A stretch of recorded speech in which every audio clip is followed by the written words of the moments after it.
Hello, everyone, and welcome to Deckbuilding Derezzed. I'm your host, Code Marvelous, and today I'm joined by the fantastic Seamus McLeod from the Scottish Meta. Hi there, Dan. Do you know what? I've just realized I've not set up an Audacity track. Do you need me to do that? No, we should be good. Your audio's coming through pretty clear. Okay. Do you want to do the intro again, or is that good? No, I can just edit around it. Cool. So, Seamus, you're a friend of the show. You've been on quite a number of times, but things have changed a little bit. Why don't you update our viewers on your Netrunner story? Well, I suppose I'll cut right to the chase and say that I attended Worlds again, and this time managed to finish sixth, which I was very pleased by. It's been quite a good year all round, and that was a nice conclusion to it. Yeah, 6 is a very fine number, I feel.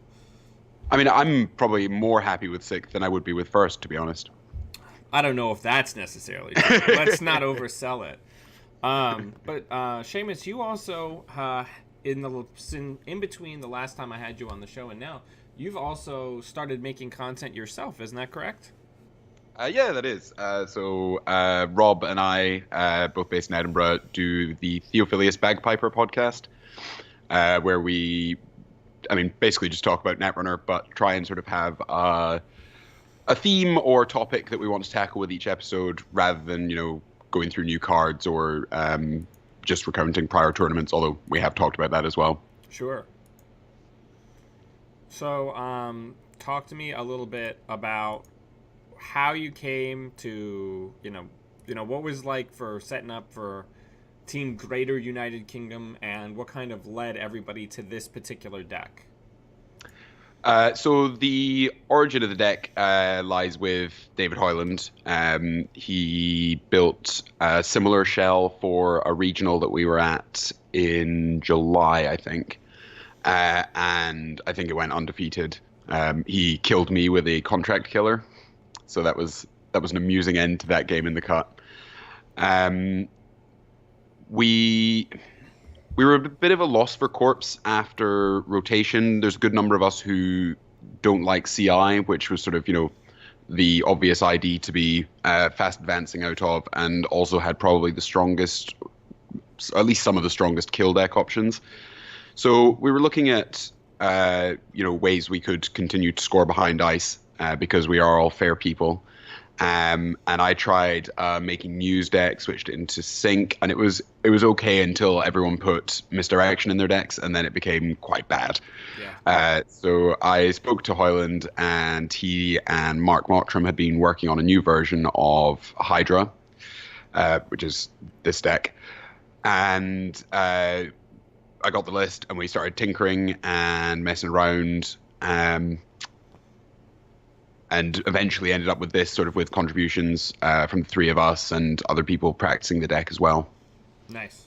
So, for those of you who weren't watching any of the streams and maybe didn't catch the deck, Hydra is a deck that leverages the boop ability of Ag Infusion, plus things like IT Department and Blacklist, to basically try to create a not enough clicks situation at the very least, or a hard lockout situation, ideally. Yeah, so I mean, the Hydra thing comes from having this series of assets that you can pull up out your deck with tech startup. So you got Blacklist, you got IT Department, you've got MCA Austerity, you got Melange, which is just simple money, and Wampoa. So it allows you to play a bit more reactively, both to your opponent's deck and to your own draw and just how the game's going. So sometimes if you've got a big window and you're reasonably confident your opponent can't threaten it with David or Polop, you just go for IT Department, and without tech, that card, if left for like 2 turns, basically seals the game. Yeah. Because even if your opponent managed to break themselves getting in, then you should install Advance and Nisei behind the next turn, and that's devastating. Right. People can cripple themselves trying to get rid of IT Department, and then it just creates a scoring window. Yeah. So, where do you want to start? Do we want to start with these assets? Yeah, I think so. I think that's like the most interesting part of the deck, really. So IT Department kind of already discussed, but if you are someone like I was who could never be bothered to do IT department maths and thought it was a complex fiddly card for maths nerds, once you get to about somewhere between 8 and 12 tokens, you can basically boost the strength of ice beyond any realistic breaking point. I think it's once you get to about 8 or 9 tokens, you beat Magnum Opus Shaper with Beth. So if they just sit and take 10 every turn and you put 3 tokens on IT department, eventually you leave them completely in the dust, right, with regular breakers, which is pretty crazy. It can be slow. You need to defend it, obviously. So you do sometimes end up, particularly in IT department games, you sometimes end up with 2 remotes, which, is something we frequently, well, certainly I, and I've heard others, frequently mock Wayland cards that get released that clearly have this notion of 2 iced remotes. And you're like, so I have this asset in one server and another server for my scoring remote. I was already failing to defend one scoring remote with Wayland. What are we doing? But because IT department effectively makes all of your ice unbreakable. Right. IT department makes all ice significantly better. It does. And it's also particularly effective with Ag Infusion because, for example, spoilers for the ice, if you have a Tithonium rezzed anywhere, the runner can't run on any unrezzed piece of ice because you just knock them into it, and against basically any deck, a Tithonium hit is the end of the game. You lose 2 breakers, you lose a resource, and it ends the run. And that's cost me an unrezzed piece of ice and some tokens. Right. So we also have MCA austerity policy, which kind of fits into creating this lock and making it so that the runner can't keep up with you. But it also lets you fast advance in Nisei. Yeah, so there's 2 primary uses for it. Scoring out of hand, which is obviously great, or something that didn't come up in the tournament, but I'm assured is one of the best feelings in the world. You trash MCA austerity, the Shaper sort of, reaches for their SMC to get ready to clot you, and you just stick IT department down and put 5 tokens on it. That's really good. Because that's the turn that IT department is most vulnerable is when you install, because you can only without MCA you can get a maximum of 3 tokens on it the turn that you reveal that it's there, and that's still reasonably manageable to get into. So that's where you're looking to tax out a David and then use the Ag Infusion ability to take them somewhere else, and then that once you've got 2 turns on it, it becomes far more troublesome. So MCA helps with both of those. It's good to have 2 threats. So Blacklist is somewhat a threat for some decks, but having 2 assets that they really want to contest is particularly strong. So in one of my cut games against Asker, he got a pull-up down very, very early, which is obviously, fantastic against the IT department. So I played out the MCA austerity, and he actually let me click it all the way up to 3, trigger it, and score an Nisei from hand because he felt that he needed to keep the pull-up for... Yeah, and... I think, unbeknownst to him, I'd actually ditched the IT department, but it's an entirely sensible strategy, right? If he hadn't done that and killed the MCA, and my next turn was just install click IT department, then he's suddenly really behind again. So yeah, having that variety of threats is really good. One of my favorite core set cards, my first alt art that I've ever received, Melange Mining Corp. Do you know I still don't have the alt art for this, and it makes me really sad. It's a beautiful alt art. Yeah, it's lovely. Yeah. So I struggled a bit with Melange, to be honest. I was not a big fan of it initially, and to a degree still am. Even for, the princely sum of 7 credits, spending 3 turns doing nothing but 3 clicks, so a turn, doing nothing but taking money, I find really fiddly. Particularly because you've got less recursion, so ditching stuff is effectively permanent for the most part. But as we'll see when we come to the ice, the deck can be very expensive. So we've got 11 Econ Ops, and that still wasn't really enough. So Melange goes in. So we talked a little bit about the tech startups. They're largely just tutors for these other assets. Yep. I think a lot of decks are or were utilizing tech startup, allowing you to spend less influence on multiple copies of, say, IT department or MCA austerity policy. Um, it gives you flexibility in terms of your influence spend, but also in terms of deck slots. So, one of each of these assets could be quite inconsistent, but you've effectively got three of them, Right. which is nice. And I hear if you can protect servers, Wampoa is great. Yeah, so Wumpo is a funny one, right? Like, generally, there's like two ways the deck wins, and one is going fast, and the other is going incredibly slowly with IT department. And Wumpoa isn't really needed in either of those. You're going fast, you don't need Wumpoa. If you're going slow, your hand can be 5 agendas. If none of your ice can be broken, that's kind of fine. I mean, if the runner's not scored anything yet, just chuck an Obokata in the bin. But as we've all experienced, even with only 8 agenda, like you can just mulligan in 4 of them, Yeah. Yeah.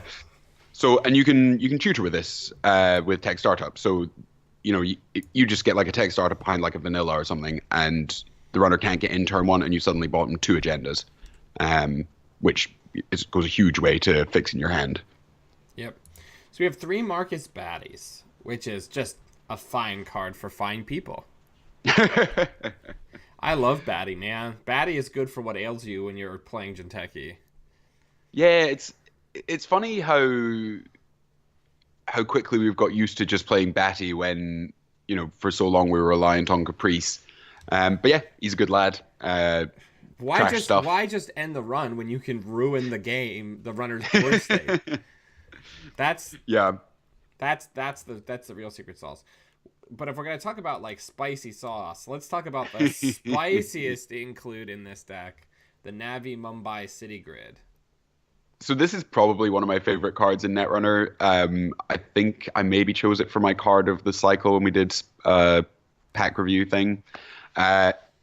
Particularly in a world of shapers, you take about 9-10 cards in their deck and say, nope, not on this server, my friend. Yeah, nah.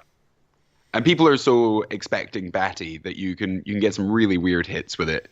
A key interaction being that David's not an icebreaker, so you stick this in your IT department remote, and if they've not got Paul up, they're not getting in there. Yeah, so sometimes the designers are good at subtyping and designing cards, right? Where David's not an icebreaker, so it fits right into this very well, as it should, because it's an incredibly powerful, fiddly card that should have some foils to it. Yeah, so I mean, other like cool interactions are SatCon is a paid ability, so you run on a server that you're pretty sure has a Marcus Batty in it, and you turn out to be correct, but the other card is the Navi Mumbai. Your programs are no longer protected. Well, indeed. So Teuthonium is I think we started out with 1 in the deck, and then went to 2, and then 3. Because we ended up testing against Smoke a lot, and it turned out that Haley was the bigger threat in the end.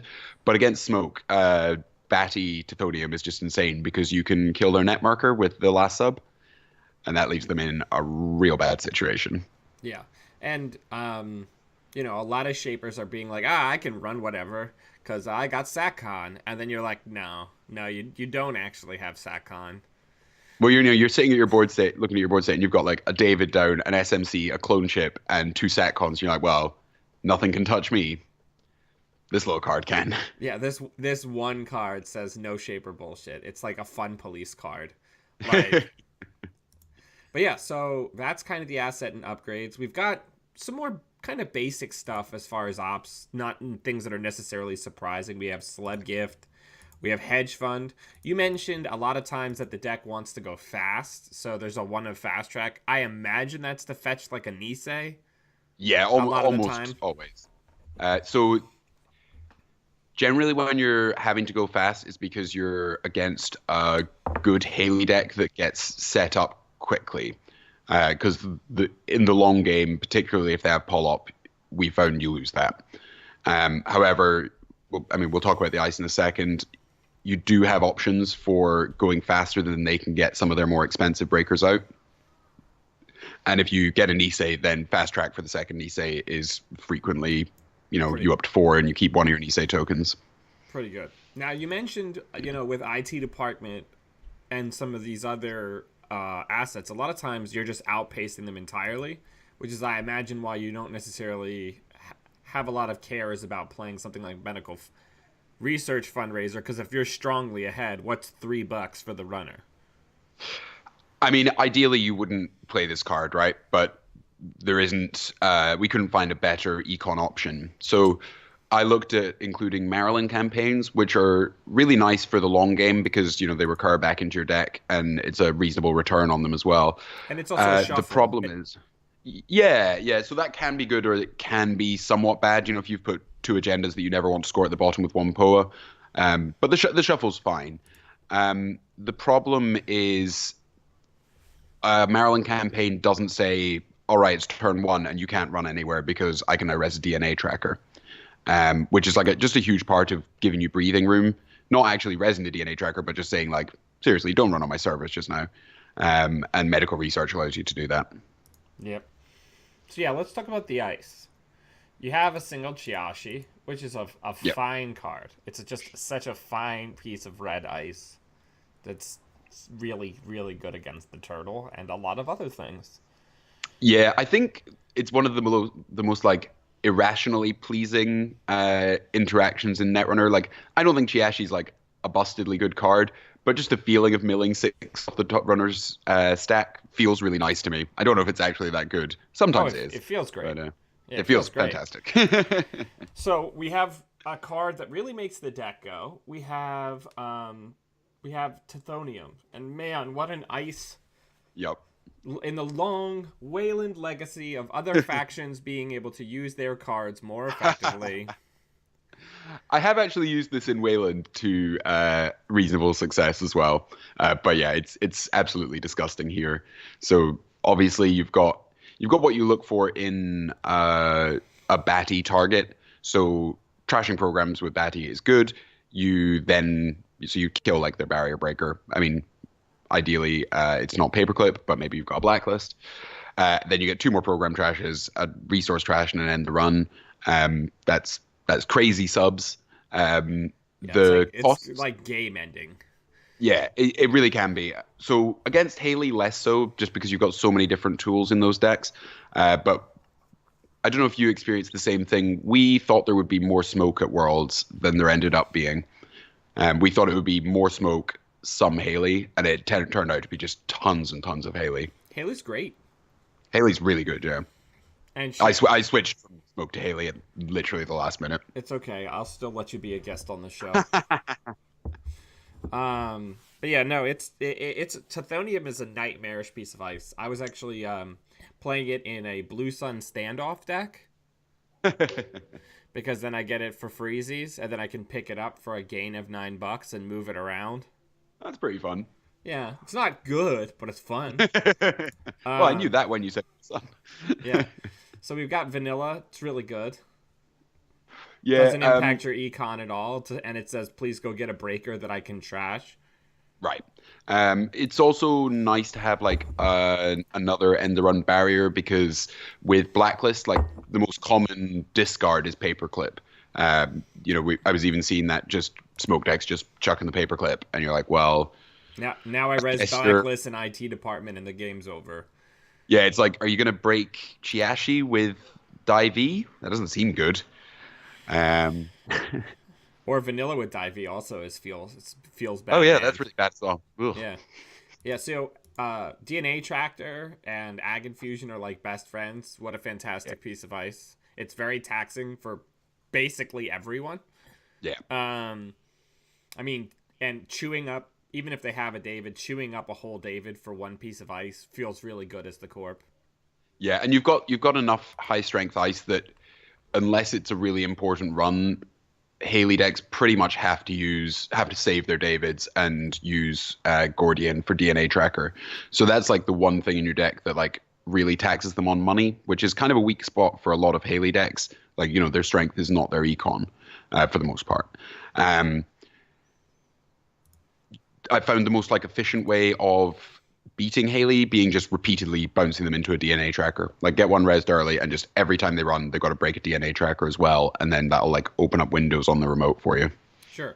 Now, One of the interesting things that I like about this style of build, I tried playing Hydra briefly after Dave published the original list, is it takes all these little like weenie ice that have these really interesting like first or second subroutines, and it makes them better and a lot more powerful because they're it takes away their balance, which is that but they're low strength, so anybody can break them.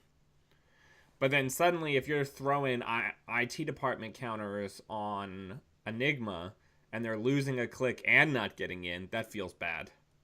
Yeah, so I mean, obviously, you really want to be spending your tokens on like your Tithoniums, your Chiashi, your DNA trackers, and rotor turrets that we'll come to. But um, having like Enigma's fine if you have to score behind it, and it is good to have hard end the runs because other than the Obokatas, the lack of caprice means a runner can just run in, and even if they're on 0 cards and 0 credits at the end of the run, you don't have a hard no go away upgrade anymore. Right. So Enigma is good for that. It's also, sometimes you do just need an end the run to keep them central early. The Ag Infusion ability is also pretty sweet in terms of like if you've got 2 bits of ice on the remote and they go and get their breaker for the first piece, your plan A may have been there's an Excalibur on the outside. You're just going to boop them away after the Excalibur fires. But if they get an SMC, they fire it, they break the Excalibur, then you just res an Enigma. And it's like, well, do you have the money for 2 breakers? Like right now? A lot of the time, no. Right. Flexibility. So it gives you flexibility. Exactly. Yeah. Cortex Lock, it's really good. When it works, it really comes through for you. Yeah. So, and I think it's particularly good in Ag Infusion because like the one weakness of Cortex Lock is it ends up being a blank piece of ice if the runner fills their rig. But then it just becomes fodder for the ID ability, and it's so strong early. Yeah, you can get kills with this early if people are reckless. You can. I was playing a testing game against Ag Infusion, not this list, but I had Cortex Locks, and I almost lost the game on like turn 2 trying to challenge an Issei score that was just a Batty and an Issei behind Cortex Lock that I couldn't afford to get the breaker for. That's how you die sometimes. Yep. So we have Roto Turret, which, man, if you want to talk about IT department targets, it's so good. It is good, and Batty obviously as well. It's relatively cheap to res, so you can use it to score early, which is nice. The only time it's really bad is when you need to end the run on a central, and the only thing you've drawn is a Roto Turret, and they don't have programs out. Like that feels shitty to pay for. But overall, yeah, good solid card. Yep. 2 Excalibur, again, kind of a staple of Ag Infusion, because since you can boot people around, if people just don't have AI, or if they don't have the ability to get their AI out, you can just say, oh, you hit an Excalibur, and then just throw them anywhere else, or use an Issei token, and that's it. That's another agenda scored. And it's also quite a good final out for Batty. Like if you've not got your Navi Mumbai, so program trashes are protected by SatCons, you can Batty the Excalibur sub and then either boop them or Nisei token them. Yeah, and just say no, we're not doing that. We have 2 Mother Goddess. Yeah, so I was on 1 for a long time, but Dave convinced me to go to 2. It's good because then they have to have if somebody's on Atman, they're just screwed. Because they can't cover both Excalibur and Mother Goddess. Yeah, that's exactly right. And I had a couple of games. Haley's not the fastest runner, so I had some games go really long, and I had to very quickly score out as Ag Infusion, sort of talking like 15 minutes, which is not the deck's comfortable playtime. And Mother Goddess is just insane for that. Yeah, it's good for what ails you. I feel like this deck, just kind of high level, this is just like a Shaper Buster. Like, I mean, it's interesting. Incidentally good against Anarch, but it really is designed to like get around a lot of the ways Shapers wrestle control of the game away from the Corp. So I think that's probably like correct in the fine detail of the cards. So the basic shell of the deck, I think, is probably weakest to Shaper.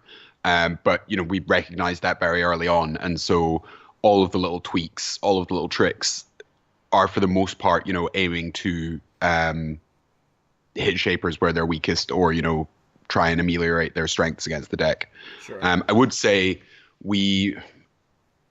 there would probably be changes to be made if we were, looking back in retrospect and knew just how many Haleys there would be compared to how many Smokes.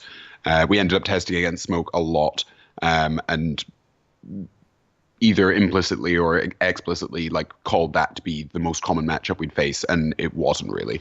Sure. So I think someone asked me about it on the page actually, and I think I would probably try and fit in a Chrysium to protect against Polyps, because Polyp really just completely changes your. It doesn't necessarily wreck it. I certainly beat one or two decks with Polyp, although I also lost one. It slows down your game plan because you have to bait it out and then start over again. Yeah, which you often don't have the tempo to do because Haley's so strong in the late game. So it frequently forces you to make weird and wild plays, and sometimes they pay off, but that you don't want that to be plan A. Right. But yeah, it's a really solid deck. I imagine this deck. I didn't get to see you play against any Anarchs on stream. You were against Shapers both times. I was watching you on the stream, but I have to imagine this deck just picks Anarchs apart. Yeah, so the one game I lost in the Swiss actually was to Alex on a very fair Kim deck, but I would attribute that both to his excellent play and my poor play in that game. I think the deck was favored in the matchup, but I perhaps got too confident and telegraphed my plays a bit, which allowed him to take a Nisei that I could have ended up protecting. So that was a bit unfortunate, but yeah, your Anarch matchup is very strong, particularly the counter surveillance builds that are still going around, because generally they've only got 3 shots at that, and you just don't res a piece of ice on each of your centrals and I can fuse them away. Yeah. I've always when I was on the counter surveillance noise, the Ag. Was that a deck? Yeah. Oh god, no, I do remember. That was right when God of War came out. You were doing that, right when weren't you? God of War came out. I was just like, oh, okay, I can get viruses and mills, or I can get tags and mills because God of War is a freaking virus. Yep. But yeah, the Ag Infusion matchup was easily the worst, just because you could just get booped away. Yeah, I'm really glad that we managed to get a working build of Ag Infusion going again, and I know others have done. I know there was another Ag Infusion in the top 16. Well, there were 2, but one was Alex from the UK on a very similar list to this.